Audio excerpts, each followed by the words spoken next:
자, 벤츠가 결국 백기를 들었습니다. 자존심 다 버리고 테슬라 방식을 베끼기 시작했는데요. 한번 알아보고요. 그리고 일론의 자회사죠. 뉴럴링크가 어마어마한 성과와 또 계획을 발표했습니다. 그리고 한간에 아주 엄청난 이슈죠. 스페이스X가 이번엔 xAI와 합병을 할 수도 있다는 소식까지 전해드릴게요. 자, 본격적인 시작에 앞서 구독과 좋아요, 알림 설정이 영상을 만들 수 있는 가장 큰 원동력입니다. 바로 시작해 볼게요.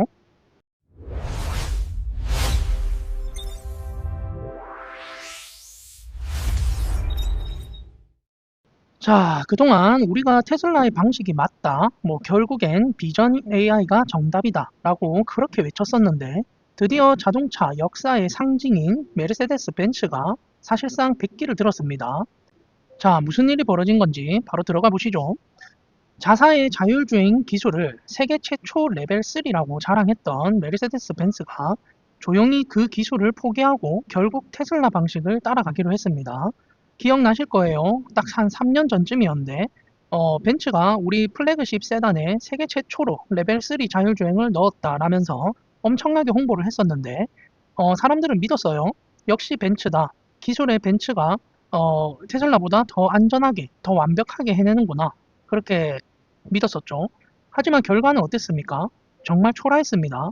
일단 작동 조건이 말도 안 되게 까다로웠어요. 레벨 3는 시스템이 운전을 책임져야 하니까 벤츠 입장에서는 겁이 났던 겁니다.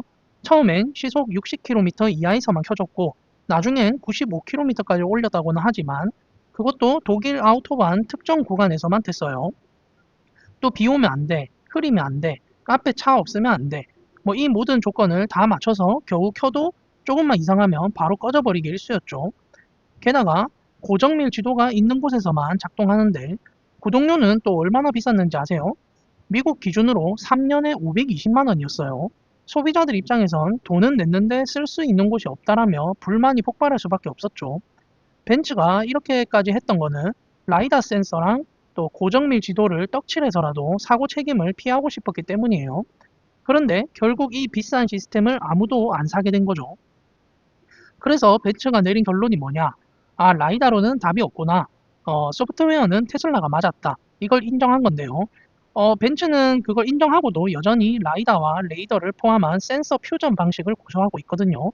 테슬라처럼 이제 카메라만 쓰는 퓨어 비전, 온리 비전으로는 하드웨어까지 100% 전향한 그런 건 아닙니다.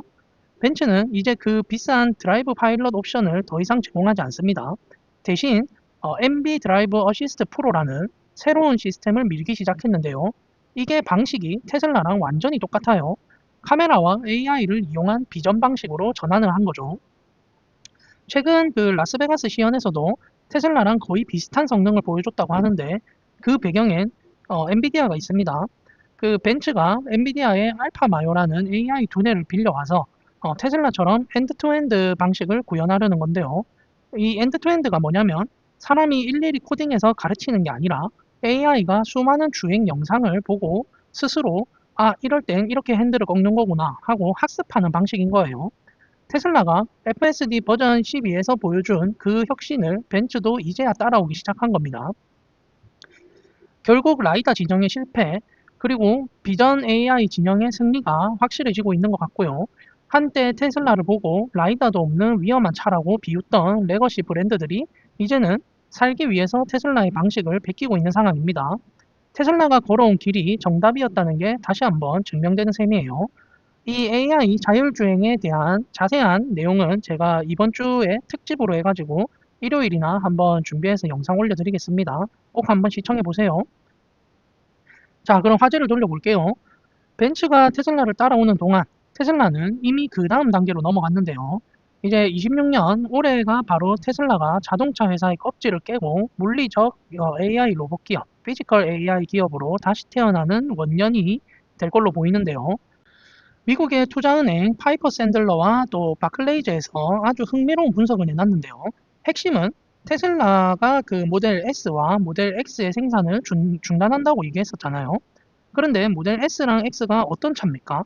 테슬라의 프리미엄 이미지를 만든 상징적인 차들이잖아요.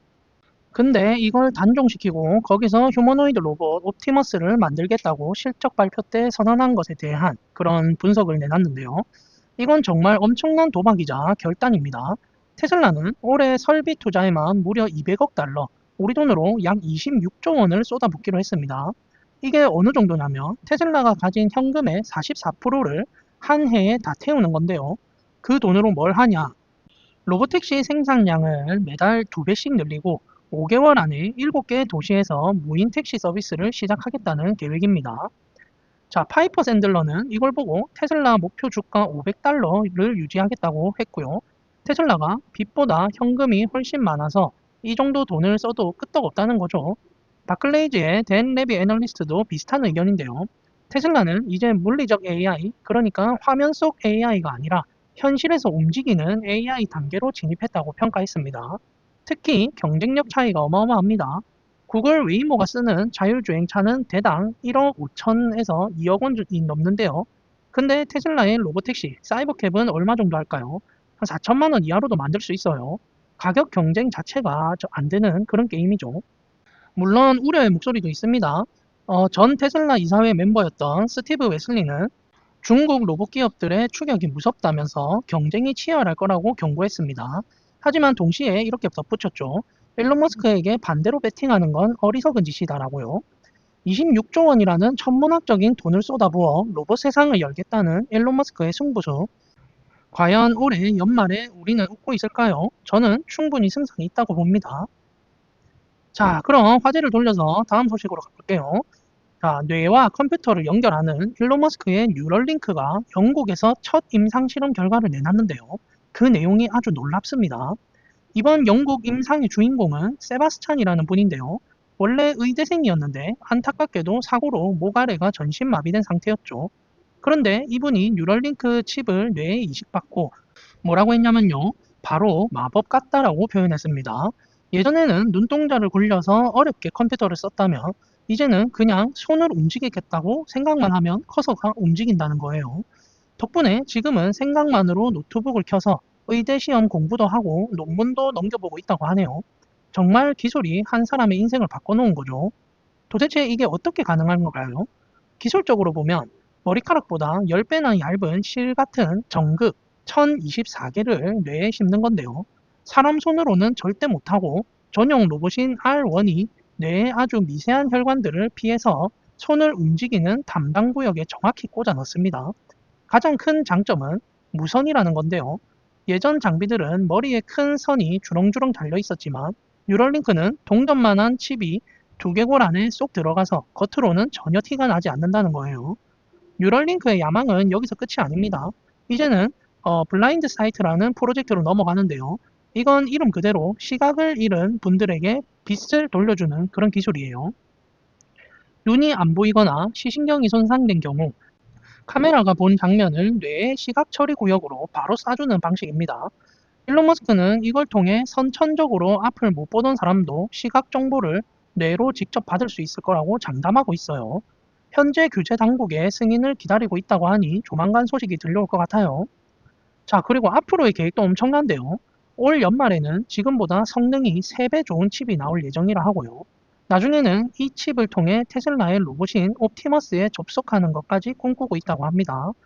내 몸이 불편하면 내 뇌를 로봇에 연결해서 로봇을 내 몸처럼 조종하며 활동하는 미래. 정말 SF 영화가 현실이 되어가고 있는 것 같습니다.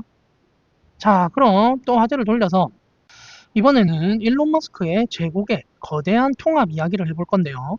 로이터 같은 주요 외신들이 스페이스X가 인공지능 회사인 xAI와 합병을 논의 중이라는 그런 보도를 해놨어요. 이에 대해 일론 머스크가 X에서 맞다라고 짧게 인정하면서 사실상 공식화가 됐는데요. 이게 성사되면 기업 가치가 우리 돈으로 1,500조 원이 넘는 괴물 기업이 탄생하게 되는 거예요. 왜 굳이 합치려는 걸까요? 핵심은 우주 데이터 센터인데요. AI를 돌리려면 엄청난 열이 나는데 이제 이걸 시원한 우주 공간에 띄워서 식히고 또 전기는 태양광으로 24시간 공짜로 쓰겠다는 그런 거죠. 스페이스X 로켓으로 서버를 올리고 스타링크로 데이터를 보내고 그 위에서 xAI가 돌아가는 완벽한 그림이겠죠. 우리 테슬라 주주분들에게도 이게 희소식이 될 거예요. 그동안 스페이스X가 따로 상장하면 사람들이 테슬라 주식을 팔고 또 그리 갈까봐 걱정하는 이른바 오버행 리스크도 있었죠. 그런데 두 회사가 합쳐지면 그런 걱정이 사라지게 될 거고요. 게다가 테슬라도 xAI의 지분을 가지고 있어서 합병 회사의 가치가 오르면 테슬라의 장부상 이익도 조 단위로 늘어나게 될 겁니다. 자, 요즘 스페이스X와 테슬라 합병 소식도 나오고 또 스페이스X와 xAI 소식도 합병 소식도 많이 나오고 있는데 아주 흥미롭게 진행이 되고 있는 것 같아요. 자, 오늘 제가 준비한 소식은 여기까지고요. 오늘 뉴스를 정리해보면 벤츠의 항복 선언은 시작일 뿐입니다.